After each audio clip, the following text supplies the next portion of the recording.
નમસ્કાર મિત્રો, આજે આપણે પરફેક્ટ પ્રેઝન્ટ કન્ટિન્યુઅસ એટલે કે ચાલુ પૂર્ણ વર્તમાન કાળનો આપણે અભ્યાસ કરીશું. મિત્રો, આ કાળ છે તમારે ફંક્શનમાં અને WH ક્વેશ્ચન તથા ઘણી બધી જગ્યાએ ખૂબ જ ઉપયોગી છે. એટલે આપણે આ ખાસ સરળતાથી આ કાળને સમજી અને અભ્યાસ કરી અને શક્ય તેટલા આપણે આના એક્ઝામ્પલ યાદ રાખી અને આ કાળને યાદ રાખવાનો છે. તો આ કાળ સૌપ્રથમ સમજતા પહેલાં એટલું ખાસ યાદ રાખવું પડે કે આની પહેલાંનો કાળ જે આવે પૂર્ણ વર્તમાન કાળ તેના જેવો જ આ કાળ છે.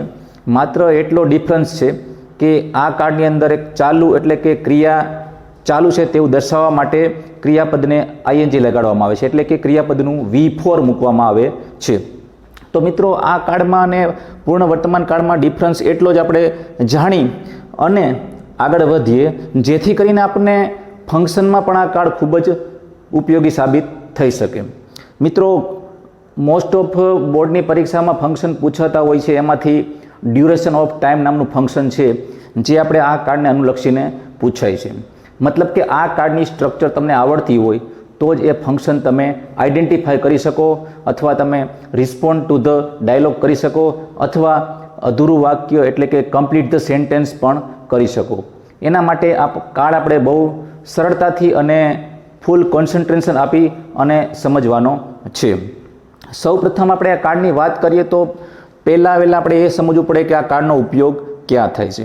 તો મિત્રો, આ કાળનો ઉપયોગ આ કાળ છે એ ત્રણ કાળનું કોમ્બિનેશન છે.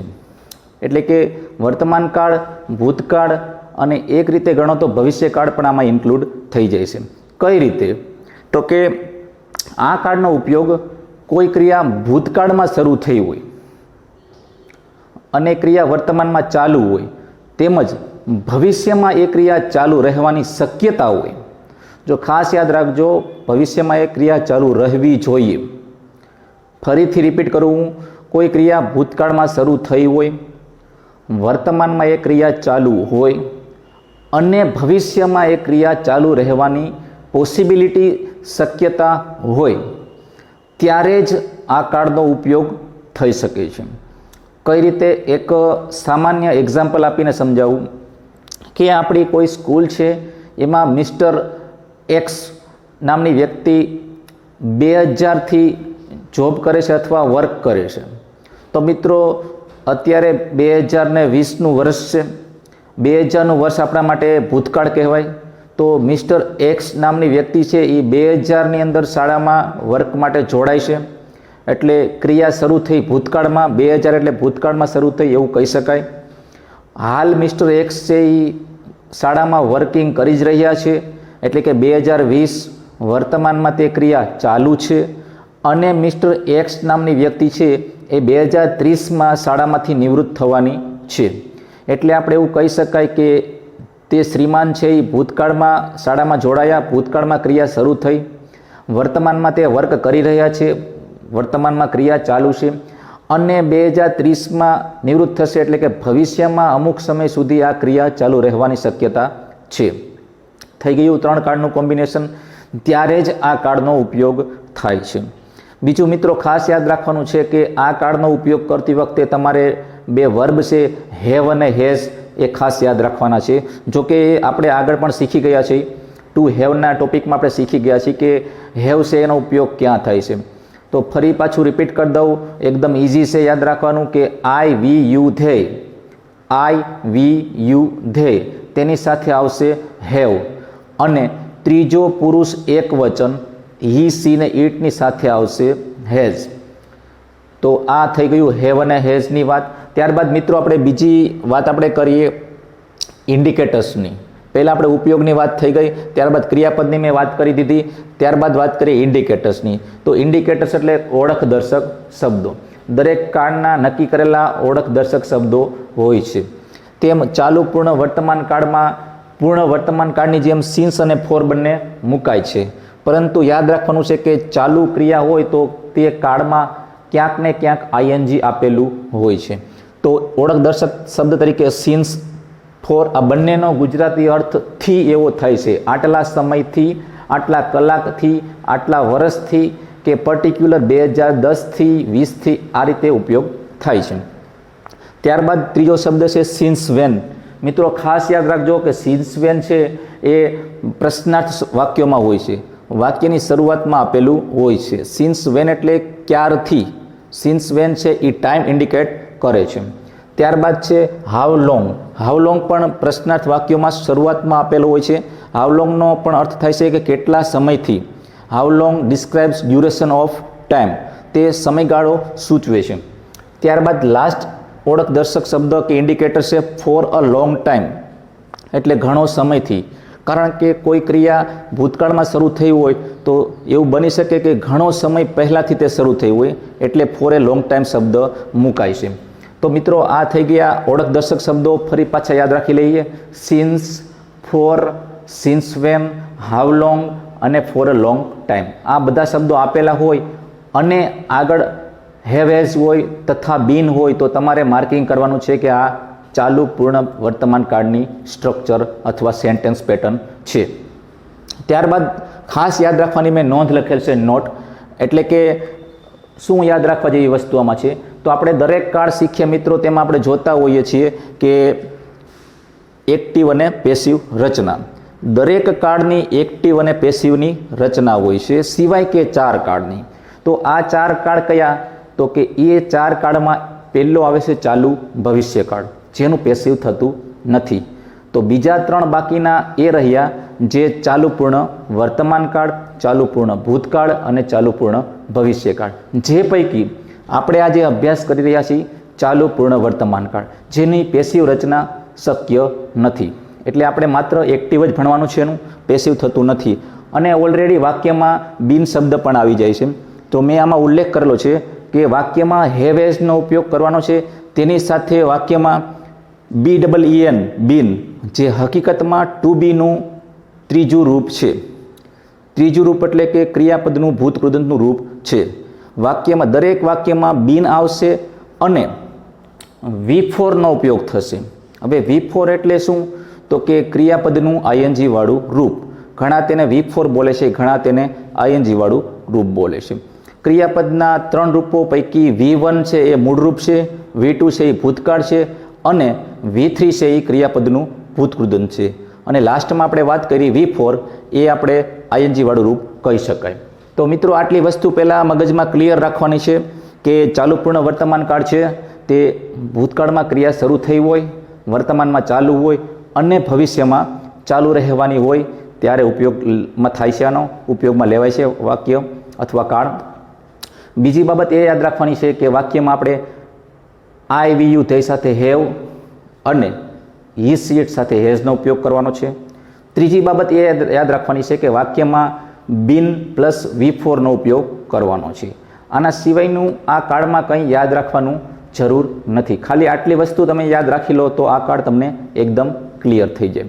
પછી સમજવાની વસ્તુ એ છે કે આ કાળના આપણે 3 રચનાઓ હકાર, નકાર અને પ્રશ્નાર્થના એક્ઝામ્પલ સમજી લઈએ તો આપણને ક્લિયર થઈ જાય કે આપણે આ વાક્ય કઈ રીતે બને છે અને કઈ રીતે કાળનો ઉપયોગ થાય છે. મિત્રો આ ઉદાહરણ સમજવા માત્ર ખાલી આપણે લખેલા નથી. આ ઉદાહરણ પરથી તમે કોઈ પણ ફંક્શનનું વાક્ય પૂછાય કમ્પ્લીટ ધ સેન્ટેન્સ, તો તમે આ રીતે વાક્યની રચના જોઈ અને અધૂરું વાક્ય પૂર્ણ કરી શકો છો. તો મિત્રો સૌપ્રથમ આપણે જોઈએ કે પહેલાં મેં લખેલ છે એ પ્રકાર, એટલે કે અફર્મેટિવ સેન્ટેન્સ એટલે હકાર વાક્યો, જેમાં આપણે સૌપ્રથમ આવશે સબ્જેક્ટ, ત્યારબાદ આવશે have has plus been plus V4 plus object plus other word. એટલે જો ગુજરાતીમાં આપણે કહીએ તો સૌપ્રથમ કર્તા આવશે. કર્તા તરીકે આપણે કોઈ પણ નામ હોઈ શકે અથવા સર્વનામ હોઈ શકે. ત્યારબાદ આવશે હેવ કે હેઝ. જો ત્રીજો પુરુષ એકવચનનો કર્તા હોય તો હેઝ મૂકીશું, અન્યથા આપણે મૂકીશું હેવ. ત્યારબાદ ફરજિયાત રીતે વાક્યમાં BEEN બીન મૂકીશું. ત્યારબાદ આવશે V4 એટલે ક્રિયાપદનું ING વાળું રૂપ. ત્યારબાદ આવશે O એટલે ઓબ્જેક્ટ એટલે કર્મ, અને લાસ્ટમાં આવશે અધર વર્ડ્સ એટલે કે અન્ય શબ્દો જો આપેલા હોય તો. તો મિત્રો ફર્સ્ટ એક્ઝામ્પલ આપણે જોઈએ, જે આપણે ઉપરની સ્ટ્રક્ચર ધ્યાનમાં રાખી અને બનાવેલું છે. તમે જોઈ શકો છો કે ટોટલી સ્ટ્રક્ચરને ફોલો કરવામાં આવેલી છે અહીંયા. તો મિત્રો જોઈ શકો છો આપણે કે સૌપ્રથમ આપણે આઈનો ઉપયોગ કર્યો છે. ત્યારબાદ વાક્યમાં હેવ, બીન અને ING. Have been ING, I have been playing cricket since morning. I have been playing cricket since morning એટલે કે have plus been plus V4. I have been playing cricket since morning. હવે આ વાક્ય જ્યારે કોઈ વ્યક્તિ બોલતો હોય એટલે એણે રમવાની ક્રિયા ભૂતકાળમાં એટલે કે સવારમાં ખૂબ વહેલી સવારથી શરૂ કરેલી હોય. માનો કે 5 વાગ્યામાં કોઈ વ્યક્તિ ક્રિકેટ રમવાનું શરૂઆત કરેલી હોય અને આપણે 9 વાગે તેને મળીએ ક્રિકેટ રમતો હોય તો તેવું વાક્ય અને એ 11 વાગ્યા સુધી રમવાનો હોય તો એવું કહી શકે કે I have been playing cricket since morning. હું સવારથી ક્રિકેટ રમી રહ્યો છું. ક્રિયા શરૂ થઈ છે ભૂતકાળમાં, વર્તમાનમાં તે ક્રિકેટ રમી રહ્યો છે અને હજુ થોડો સમય એટલે કે ભવિષ્યમાં અમુક સમય સુધી તે ક્રિયા ચાલુ રહેશે તેવું ઇન્ડિકેટ આ કાળ આપણને કરે છે. નેક્સ્ટ બીજું example, we have been writing our homework for 2 hours. તો આ વાક્યમાં પણ તેમ જ છે કે વિદ્યાર્થીઓ એમ બોલે કે વી હેવ બીન રાઇટિંગ, અમે લખી રહ્યા છીએ, અવર હોમવર્ક ફોર 2 hours. અહીં આપણે 2 hours કલાકનો સમયગાળો આપ્યો છે એટલે આપણે સિન્સને બદલે 4 આપેલું છે. અનિશ્ચિત સમયગાળો હોય ત્યારે 4 આવે છે, પરફેક્ટ હોય ત્યારે સિન્સ આવે છે. તો we have been writing our homework for 2 hours એટલે કે વિદ્યાર્થીઓ એમ જણાવે છે કે અમે 2 કલાકથી હોમવર્ક કરી રહ્યા છીએ. 2 કલાક પહેલાંથી એણે શરૂ કર્યું હોય, હજી હોમવર્ક લખી રહ્યા હોય અને હજુ હોમવર્ક પૂરું ન થયું હોય, હોમવર્ક પૂરું થતાં હજી સમય લાગે તેવું હોય, એટલે આ કાળનો ઉપયોગ ત્રણેય કાળના મિક્સ તરીકે આપણે જોવા મળે છે. Next example, India has been facing the problems of terrorism for a long time. જો આ વાક્ય બહુ સમજવાનું છે અને એકદમ સત્ય પણ છે, ટ્રુથ છે કે ભારત છે, આપણે ત્રીજો પુરુષ એકવચનમાં ગણીએ એટલે એની સાથે એવું હેઝ બીન ફેસિંગ. ફેસિંગ એટલે સામનો કરી રહ્યું છે. ભારત દેશ છે સામનો કરી રહ્યો છે ધ પ્રોબ્લેમ્સ ઓફ ટેરરિઝમ, આતંકવાદનો સામનો કરી રહ્યો છે ફોર એ લોંગ ટાઈમ, ઘણો સમયથી. એટલે ભૂતકાળમાં આપણે આ ટેરરિઝમની સમસ્યાનો સામનો કરવાની ક્રિયા શરૂ થઈ ગયેલી છે ભૂતકાળમાં. હાલમાં પણ આપણે ટેરરિઝમનો સામનો, આતંકવાદનો સામનો, ટેરરિસ્ટનો કરી રહ્યા છીએ. અવારનવાર આપણે દેશ ઉપર કોઈ પણ જગ્યાએ અટેક થતા હોય છે અત્યારે સામનો કરી રહ્યા છીએ આપણે. અને હજુ એમ કહી શકાય કે ભારત છે એ ટેરરિઝમ ફ્રી કન્ટ્રી એટલે કે આતંકવાદ મુક્ત દેશ હજી બની શક્યો નથી. એટલે ભવિષ્યમાં આ ક્રિયા અથવા આ એક્ટિવિટી છે એ હજી ચાલુ રહેવાની શક્યતા છે. એ ધોરણે આપણે આ વાક્ય બોલી શકીએ કે India has been facing the problems of terrorism since અથવા four a long time. Since લખવું હોય તો આપણે પરફેક્ટ યર લખવું પડે. તો મિત્રો આ થઈ ગયા 3 હકાર વાક્યો જેને આપણે યાદ રાખવાના છે વ્યવસ્થિત રીતે. એવી જ રીતે આપણે બીજી સ્ટ્રક્ચર જોઈએ જે છે નેગેટિવ સેન્ટેન્સ એટલે કે નકાર વાક્યો, જેમાં આપણે યાદ રાખવાનું છે માત્ર તમારે મિત્રો એટલું જ યાદ રાખવાનું છે કે નેગેટિવ સ્ટ્રક્ચરમાં આપણે એક વર્ડ એડ કરીશું, નોટ. ક્યાં થશે તે ખાસ કાળજી રાખવી. સૌપ્રથમ આવશે subject plus haves plus not plus been plus V4 plus object plus other word. એટલે સૌપ્રથમ કર્તા, ત્યારબાદ તેને અનુરૂપ હેવ કે હેઝ, ત્યારબાદ નોટ આવશે, ત્યારબાદ બીન આવશે, ક્રિયાપદનું ING વાળું રૂપ, કર્મ આવશે અને લાસ્ટમાં આવશે અન્ય શબ્દો. ઘણા મિત્રોને મુશ્કેલી થતી હોય છે કે આવા વાક્યોમાં તે નોટ ક્યાં મૂકવું તેને સમસ્યા થતી હોય છે. ઘણા મિત્રો બીન પછી નોટ મૂકે છે. તો ખાસ કાળજી રાખવાની કે નોટ હંમેશા બીન પહેલાં આપણે મૂકવાનું છે. હેવ હેઝ નોટ અથવા તમે હેવન્ટ કે હેઝન્ટ પણ મૂકી શકો છો. ફર્સ્ટ એક્ઝામ્પલ આપણે જોઈએ, you have not been learning English since beginning of the term. અહીં એવું કહેવામાં આવેલું છે કે ટર્મ શરૂ થયું હોય, ફોર એક્ઝામ્પલ 10મા ધોરણનું ટર્મ જૂનમાં શરૂ થયું હોય તો, અને આપણે વાત કરીએ અત્યારે ઓગસ્ટમાં કે કોઈ શિક્ષક વિદ્યાર્થીને કહે કે ટર્મની શરૂઆતથી જ તું અંગ્રેજી શીખી રહ્યો નથી. એટલે કે આ વાક્ય ત્યારે જ બોલાવવામાં આવેલું હોય જ્યારે ક્રિયા ભૂતકાળમાં શરૂ થઈ હોય. અંગ્રેજી શીખવાની ક્રિયા જૂનમાં શરૂ થઈ ગઈ હતી, ઓગસ્ટમાં ક્રિયા ચાલુ છે, હજી આગળના સેમેસ્ટરમાં પણ અંગ્રેજી ભણવાનું આવશે. એટલે એ ધ્યાનમાં રાખીને કોઈ શિક્ષક દ્વારા સ્ટુડન્ટને વાક્ય કહેવામાં આવે કે you have not been learning English since beginning of the term. Since એટલે કે પરફેક્ટ કહી દીધું કે ટર્મની સત્રની શરૂઆતથી તું ઇંગ્લિશ અથવા અંગ્રેજી શીખી રહ્યો નથી. તો મિત્ર આ થઈ ગયું નેગેટિવ સેન્ટેન્સ. ત્યારબાદ આપણે વાત કરીએ, she has not been knitting a sweater for 3 hours. હવે KNITTING, નીટિંગ એટલે કે ગૂંથવું. એવું વાક્યમાં કહેવામાં આવેલું છે કે she has not been knitting a sweater. તેણી પરફેક્ટ સમયગાળો આપણે કહી દો 3 hours, એટલે કે 3 કલાકથી સ્વેટર ગૂંથી રહી નથી. નોટ કહી દો એટલે નેગેટિવ કહી દીધું આપણને કે તેણી 2 hours અથવા 3 hours સ્વેટર ગૂંથી રહી નથી. તો એકદમ સિમ્પલ છે કે તેમાં હેવ ને બદલે હેઝ આવી ગયું, કારણ કે ત્રીજો પુરુષ એક વચન છે. નોટ મૂક્યું છે વાક્યમાં, બીન મૂક્યું છે અને ક્રિયાપદનું V4 એટલે કે ING વાળું રૂપ મૂકેલું છે.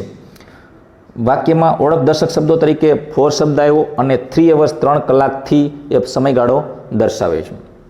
ત્યારબાદ લાસ્ટ એક્ઝામ્પલ લઈએ નેગેટિવનું. Student has not been reading this novel for a long time. For a long time એટલે કે ઘણો સમયથી.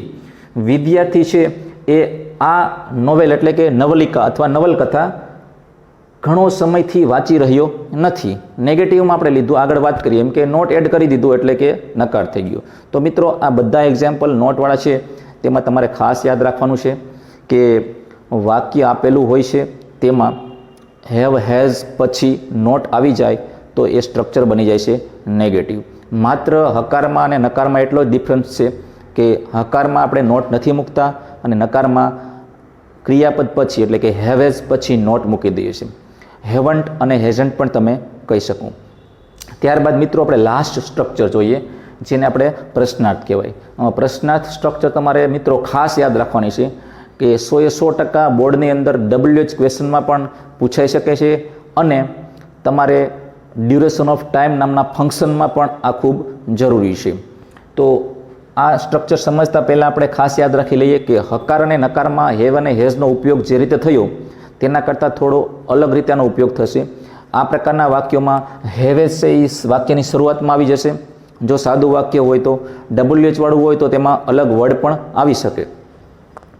હેવેઝ પહેલાં મૂકી દેવાનું છે, ત્યારબાદ subject plus been plus V4 plus object plus other words અને લાસ્ટમાં આવશે ક્વેશ્ચન માર્ક. જો ગુજરાતી તરીકે જણાવીએ તો પહેલાં હેવેઝ, પછી આવશે કર્તા પ્લસ બીન આવશે, પછી ક્રિયાપદનું ING વાળું રૂપ આવશે, પછી કર્મ આવશે, પછી અન્ય શબ્દો આવશે અને લાસ્ટમાં આવશે પ્રશ્નાર્થ ચિહ્ન. જો હેવેઝની સાથે બીજો વર્ડ જોડાયેલો હોય એટલે કે પ્રશ્નદર્શક શબ્દ આપ્યો હોય જેમ કે સિન્સ વેન, તો તે હેવેઝની આપણે આગળ એડ કરી દઈશું. જેમ કે પહેલા એક્ઝામ્પલમાં આપણે આપેલું છે. જોઈએ ફર્સ્ટ એક્ઝામ્પલ, સિન્સ વેન. મિત્રો સિન્સ વેન છે એ સમયદર્શક એક WH વર્ડ છે. Since when has mister Patel been teaching in this school. એટલે કે મિસ્ટર પટેલ છે કોઈ શાળામાં કાર્ય કરી રહ્યા છે, જોબ કરી રહ્યા છે, તો તેને પૂછવામાં આવે છે કે કોઈને પૂછવામાં આવે છે કે કેટલા સમયથી મિસ્ટર પટેલ છે એ આ શાળામાં ઇંગ્લિશ ટીચિંગ કરાવી રહ્યા છે. તો સિન્સ વેન છે એ ડ્યુરેશન ઓફ ટાઈમ દર્શાવે છે. ખાસ યાદ રાખવાનું છે, એટલે આપણે એને વાક્યના સ્ટાર્ટિંગમાં મૂકેલું છે. અને આવા શબ્દો પછી હેવ કે હેઝ એટલા માટે મૂક્યું છે કે કર્તા છે ત્રીજો પુરુષ એક વચન છે. જો મિસ્ટર પટેલને બદલે સ્ટુડન્ટ્સ હોત કે કોઈ બહુવચન શબ્દ હોત તો સિન્સ વેન પછી આપણે મૂકત હેવ. એટલે એ પણ ખાસ યાદ રાખવાનું છે કે હેવ હેઝ આપણે શા માટે રિપ્લેસ કરીએ છીએ. નેક્સ્ટ બીજું એક્ઝામ્પલ છે, એમાં હાઉ લોંગ આવે છે. તો હાઉ લોંગમાં પણ તમારે યાદ રાખવાનું છે, ડ્યુરેશન ઓફ ટાઈમ દર્શાવે છે. હાઉ લોંગ હેઝ હી. જો અહીંયા હેઝ એટલા માટે મૂકેલું છે, અહીંયા હી આપેલું છે. How long has he been waiting for his friend. કેટલો સમયથી તે તેના મિત્રની રાહ જોઈ રહ્યો છે. એટલે કે આપણે એવું પણ કહી શકીએ કે ઘણો સમય પહેલાંથી એણે રાહ જોવાની શરૂ કરી હોય, અત્યારમાં હાલમાં રાહ જોઈ રહ્યો હોય અને હજુ પણ રાહ જોવાની શક્યતા હોય, ત્યારે જ આપણે આ પ્રકારનો પ્રશ્ન તેને પૂછી શકીએ. એટલે જ આપણે કીધું કે how long has he been waiting, જેમાં હેવેઝ આવી ગયું, હાઉ લોંગ આવી ગયું, બીન આવી ગયું અને V4 પણ આવી ગયું. ફોર હિઝ ફ્રેન્ડ, ફોર પણ આવી ગયું. નેક્સ્ટ ત્રીજું એક્ઝામ્પલ જોઈએ, લાસ્ટ એક્ઝામ્પલ, હેવ ચિલ્ડ્રન. હવે જો મિત્રો યાદ રાખજો, આ સાદું વાક્ય છે. આગળના બે વાક્ય હતા એ WH વાળા હતા, અહીંયા આપણે હેવ વાળું છે. તો હેવ ચિલ્ડ્રન, અહીંયા હેવ એટલા માટે આવ્યું કે ચિલ્ડ્રન છે એ પ્લુરલ છે.